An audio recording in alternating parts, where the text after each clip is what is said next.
আমি এই মুহূর্তে আছি গুলশান 2 এভিনিউতে। এখানে বিভিন্ন জেলার থেকে আগত ছাত্রছাত্রীরা ক্যাম্বিয়ান কলেজের মালিককে টাকা দিয়েছে, এই জন্য আসছে।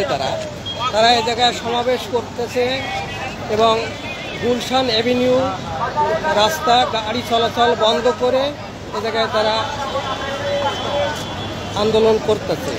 এই সমাবেশের কারণে মানুষের চলাচল করতে খুব কষ্ট হচ্ছে এবং 12টা থেকে এখন পর্যন্ত এভিনিউর এই রাস্তা বন্ধ করা হয়েছে, বন্ধ রয়েছে।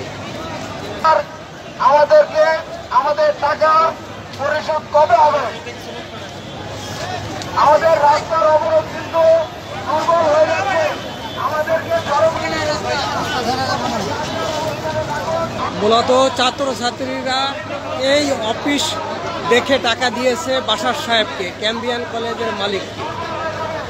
উনি স্টুডেন্ট ভিসায় অস্ট্রেলিয়া, কানাডা, ইউকে নেওয়ার জন্য টাকা নিয়েছে।